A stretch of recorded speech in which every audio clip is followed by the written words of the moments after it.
Good afternoon आशाताई. तर तुम्हा सर्वांचं स्वागत आहे परत एकदा तुमच्या स्वतःच्या हक्काच्या अशा आपल्या ज्ञानप्रबोधिनी यूट्यूब चॅनलमध्ये.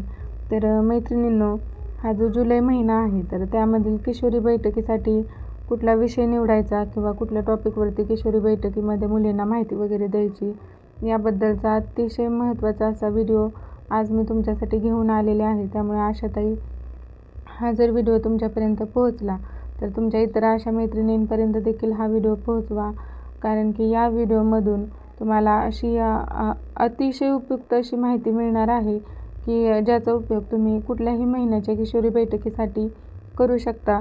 चला तर मग जराही वेळ न घालवता आपण सुरू करू आपला आजचा व्हिडिओ. तर बघा, किशोरी बैठक जुलै 2025. तर नेहमीप्रमाणे आपण इथं कुठल्या महिन्याची बैठक घेणार आहोत ते लिहायचं आहे. इथं या ठिकाणी तुम्ही दिनांक टाकू शकता की ज्या दिनांकाला तुम्ही ही बैठक भरवत आहात. तर नेहमीप्रमाणे इथं विषय टाकायचा आहे. तर विषय बघा, मासिक पाळीतील स्वच्छता, सॅनिटरी पॅड्स कसे निवडावेत, मासिक पाळीतील आरोग्यदायी सवयी कशा किंवा कुठल्या प्रकारच्या आरोग्यदायी सवयी लावून घ्याव्यात. तर वरील विषयास अनुसरून किशोरी मुलींची बैठक भरवण्यात आली व त्यांना पुढीलप्रमाणे माहिती देण्यात आली. मासिक पाळी ही एक अत्यंत नैसर्गिक प्रक्रिया आहे. या काळात तीव्र किंवा सातत्यानं पोटदुखी होत असेल तर डॉक्टरांचा सल्ला घेणं आणि योग्य उपचार घेणं महत्त्वाचं आहे. मासिक पाळीच्या कोणत्या आरोग्यदायी सवयी लावून घ्याव्यात. तर आपण ज्या काही उपस्थित मुली वगैरे आहेत तर त्यांना मासिक पाळीमध्ये कुठल्या प्रकारच्या आरोग्यदायी सवयी वगैरे लावून घ्यायच्यात तर ह्या खूप महत्त्वाचं आहे तुम्ही सांगणं. तर तुम्ही त्यांना पुढीलप्रमाणे माहिती सांगू शकता की मुली व महिलांनी सुती अंतर्वस्त्र निवडावीत की जेणेकरून हवा खेळती राहील, ओलावा कमी होईल आणि संसर्ग टाळता येईल. तर हे अतिशय महत्त्वाचं आहे. तुम्ही त्यांना ते व्यवस्थित एक्सप्लेन करून सांगायचं आहे की त्याचे फायदे वगैरे काय आहेत.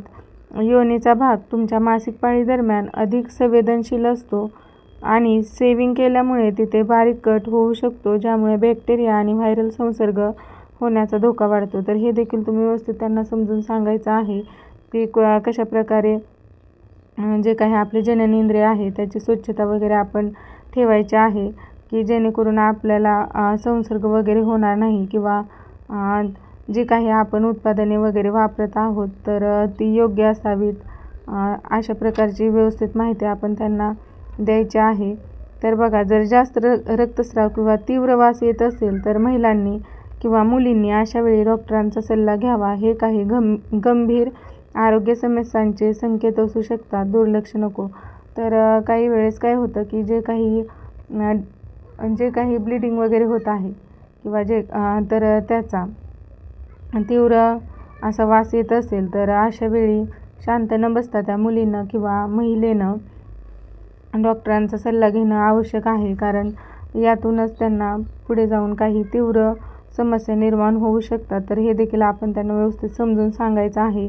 या भागाला पुढून मागे स्वच्छ करणे आवश्यक आहे, ज्यामुळे योनीमध्ये बॅक्टेरियाचे होणारे संक्रमण रोखण्यास मदत होईल. तर प्रत्येक स्वच्छतेच्या वेळी आपण ही स्वच्छता पुढून पाठीमागे अशी करायची आहे. त्यामुळे जे काही संसर्ग असतील किंवा बॅक्टेरिया असतील तर त्यांचं संक्रमण कमी होण्यास मदत होईल. तर सॅनिटरी पॅड्स कसे निवडावेत. तर कॉटन फायबरपासून बनवलेले सॅनिटरी नॅपकिन्स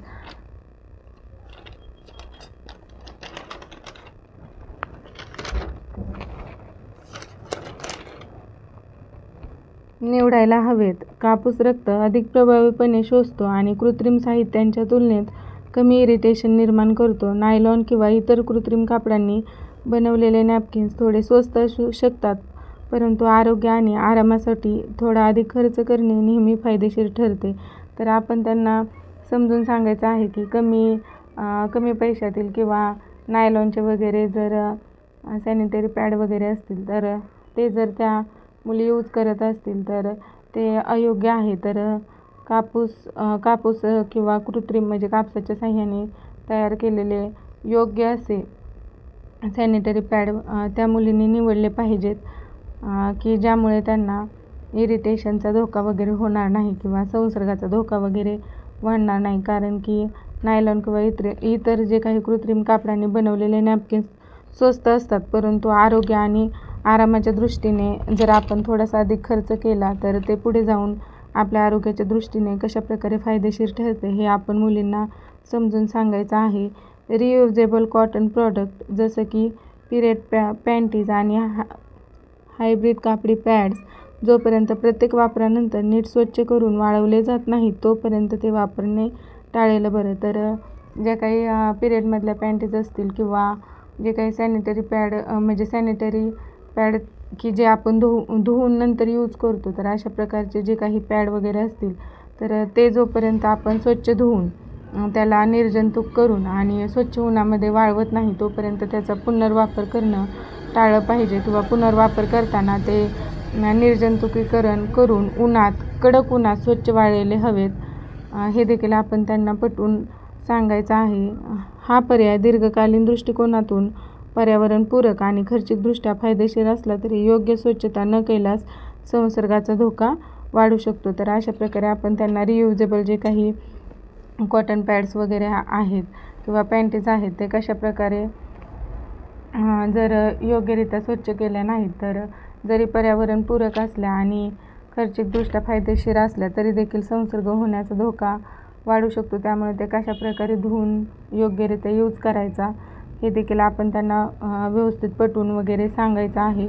नियमित पॅड बदला. तर मासिक पाळीदरम्यान सॅनिटरी पॅड किंवा कापड दर 4 ते 6 तासाला बदलणं गरजेचं आहे.